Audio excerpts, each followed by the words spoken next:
안녕하세요.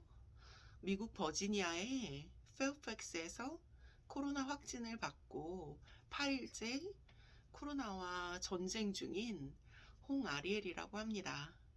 제가 아직 다 낫지 않고 방에서 자가격리 중인데 이렇게 유튜브를 찍게 된 이유는 몇 가지가 있는데요. 첫 번째는 제가 코로나에 걸리고 나니까 어떤 상황에서 병원에 가야 되는지에 대한 정확한 기준을 알 수가 없더라고요.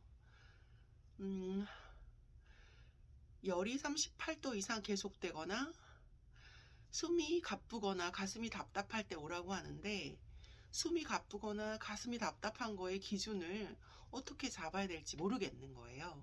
그래서 그 기준에 대해서 설명을 드리고자 제가 이 유튜브를 지금 급하게 먼저 찍게 되었습니다. 병원을 어, 경증일 경우에도 막 가게 되면 의료진들은 너무나 힘들고, 또 정말 의료적인 도움이 필요한 중증 환자들이 보살핌을 받을 수 있는 기회를 놓칠 수 있기 때문에 가능하면 집에서 어느 상태인지를 체크할 수 있는 기준을 알면 좋을 것 같다는 생각이 들어요. 저도 그 기준을 모를 때는 사실 마음이 불안했거든요. 하루에도 몇 번씩 내가 지금 병원을 가봐야 되는 거 아닌가? 안 가도 되나? 이렇게 있어도 괜찮은가? 그런 의문이 들어서 두통약을 먹고 두통이 좀 가라앉으면 자료들을 찾아보게 되었어요. 그런데 속 시원한 기준은 사실 잘 찾지를 못했거든요. 그래서 제 경험을 기준으로 해서 설명을 좀 드리려고 합니다. 두 번째는 저희 가족이 함께 살고 있는데, 같은 방을 쓴 저희 남편과 8살짜리 아들, 그리고 우리 큰아들은 음성 판정을 받았고, 저희 둘째와 저는 양성 판정을 받았습니다.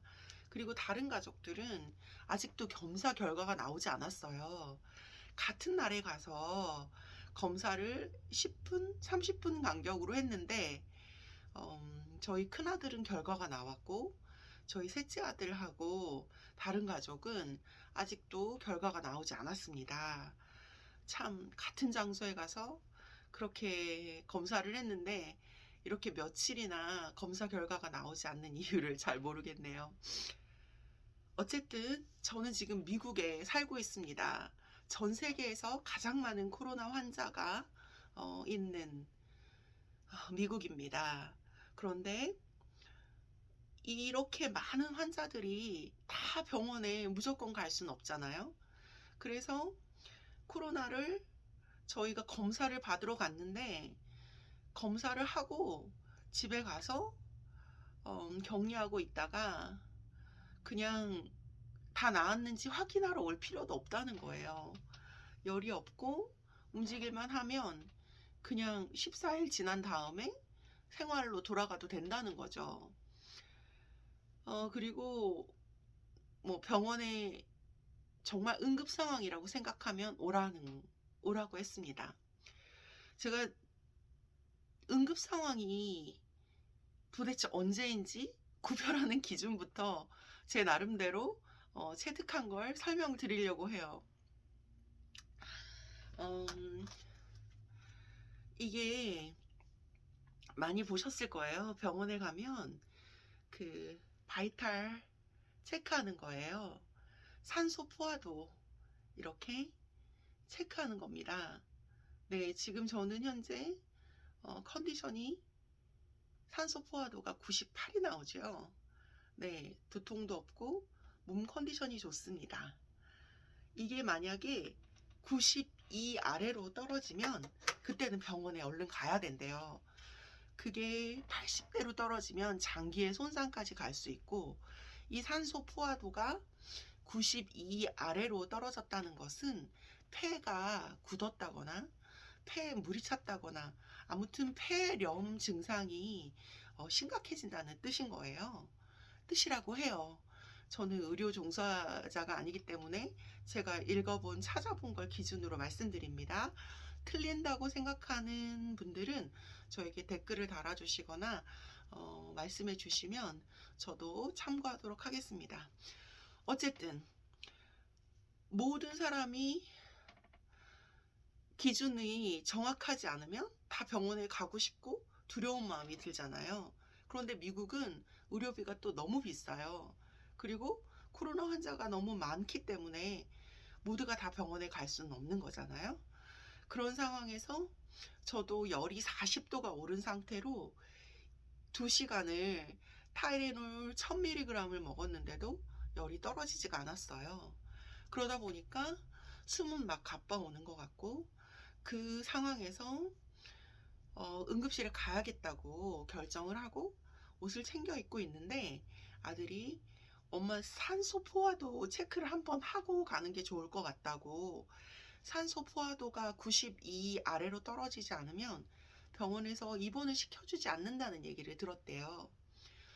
그래서 남편이 CVS에 가서 이 바이탈 체크기를 한 20불 정도, 약 2만 원 정도 주고 사왔어요.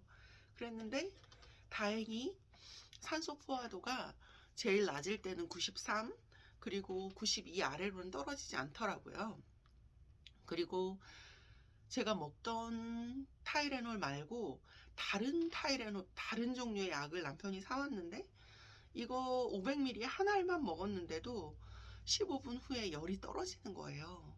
그래서 저는 응급실에 가지 않고 집에서 계속 격리를 하고 있습니다. 자, 이렇게 말씀하시잖아요. 코로나는 감기처럼 지나간다.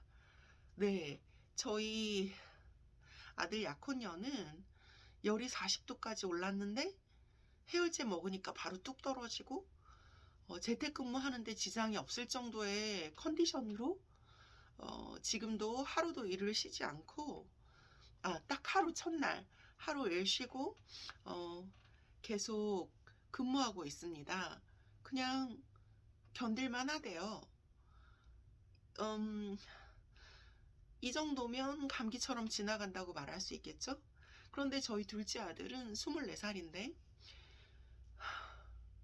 코가 막히고 설사를 계속하고 어지럽고, 그래서 공부를 할 수가 없고 일상적인 생활이 불가능해서 계속 누워서 쉬어야 했습니다.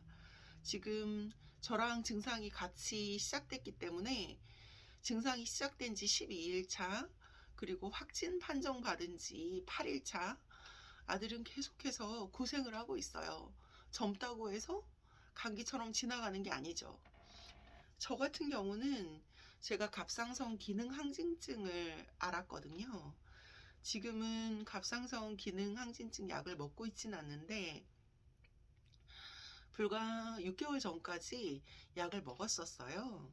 그런데 그렇기 때문에 제가 면역력이 약할 거라고 제가 추측을 하고 있었습니다. 아니나 다를까 저는 코로나가 너무 심하게 진행이 되는 거예요. 이제 제가 말하는 너무 심하게라는 것은, 처음 시작은 너무 가벼웠어요. 열도 없었고 장기침만 좀 났고, 이틀이 지나고 두통이 오기 시작했는데 두통도 타이레놀을 먹으면 가라앉았어요.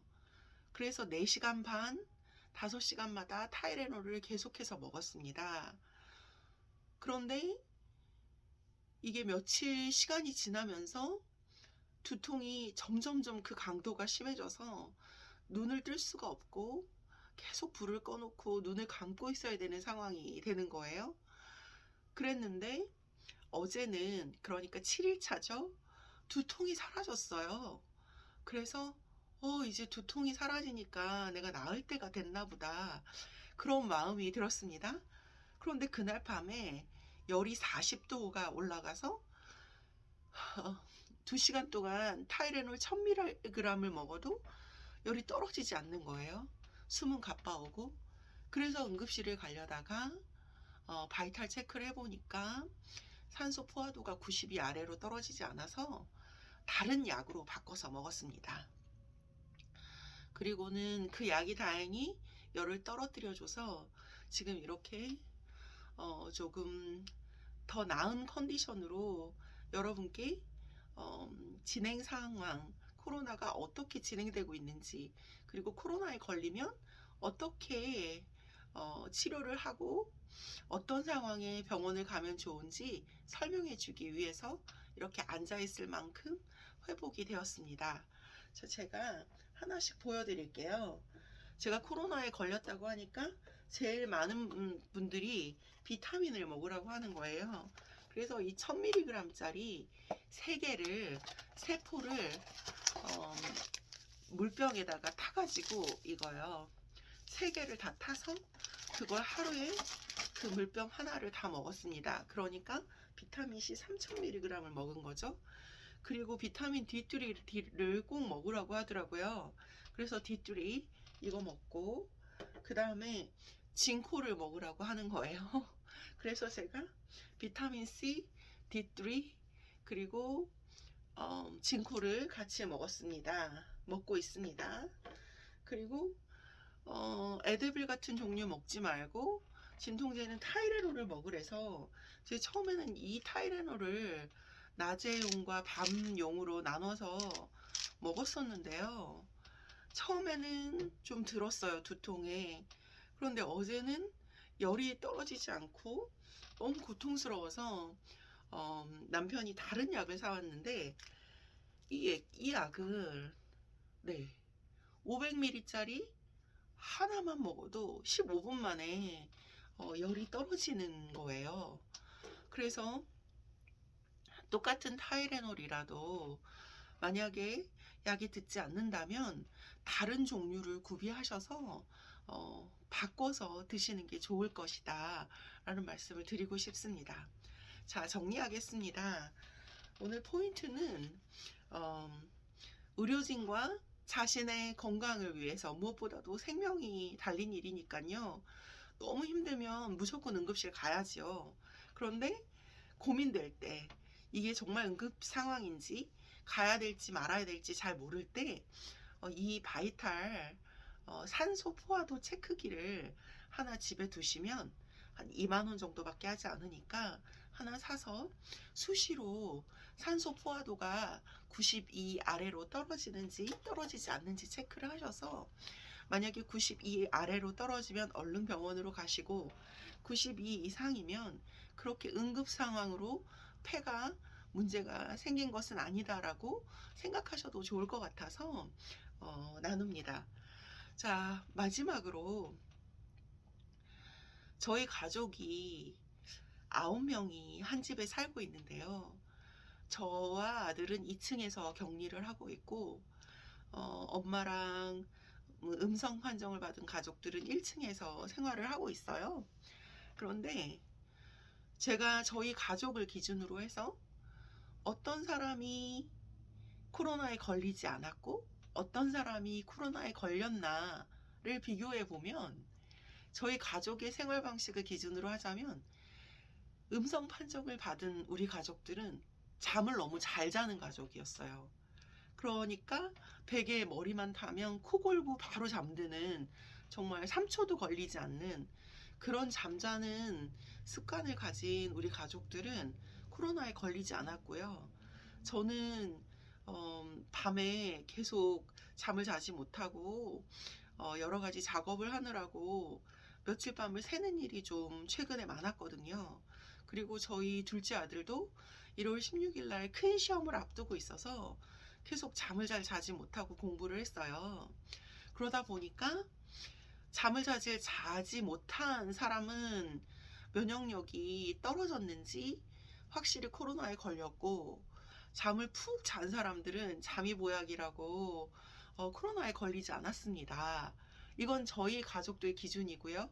저희 남편, 저희 막내 아들, 저랑 같이 살 비비고 같은 침대에서 잤는데도 저는 코로나에 걸렸는데 남편은 걸리지 않았어요. 아들도 걸리지 않았고.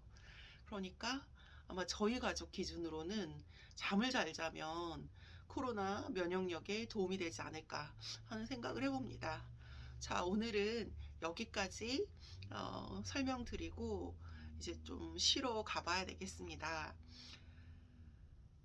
마스크 쓰고 의료적인 전문 지식은 없는 사람이지만 제가 코로나 증상 12일차 그리고 확진 8일차 동안 가지고 있었던 경험을 나눠 보았습니다. 모두 코로나에서 자유롭고 또 코로나를 두려워하지 않고 살아갈 수 있는 날이 오길 바랍니다. 모두 건강하세요. 감사합니다.